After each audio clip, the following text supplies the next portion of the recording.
Do you not see what he's doing? You know, Nick Fuentes is telling y'all the facts. Yeah, y'all are getting played because the influencers who are getting paid to tell you to keep voting Republican, they're being paid to get you to vote Republican, not to help you, to make you richer or wealthier or better off in America. I mean, the problem is that even though she's correct, she is diagnosing the problem, and she's not even diagnosing it. She's really just piggybacking on Nick's talking points. The problem, though, is what do you have to offer, Joy? What does the left have to offer? She can sit there and say, they don't care about you. Do you care about the plight of a white guy in Missouri?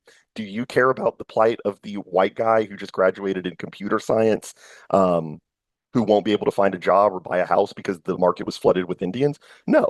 She would talk to those Indians and say, "You guys are hard workers." There's no real critique, and it gets back to the Tucker Carlson, Michael Knowles thing.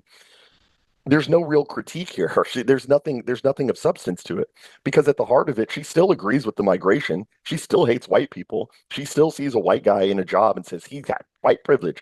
So the difference between her and they're really trying to rein it in. They're trying to say, no, no, don't go that far. But he is right about some things, but stay here. It's like, what are you offering to them, Joy? There's nothing that you're offering. Somebody may hear this and agree with Joy Reid and say, yeah, you know what? Her and Nick are on the same page. The difference is that he actually cares about the plight of the American, the plight of the white person, the plight of somebody like me when I was Nick's age, the plight of the 22-year-old guy who can't leave his parents' house because he can't afford an apartment because he can't get a job because all those jobs are occupied by H-1B visa workers.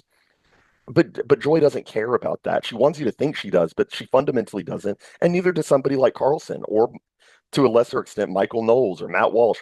They want to rag on the problem, but do they really care about the plight? I don't think they do.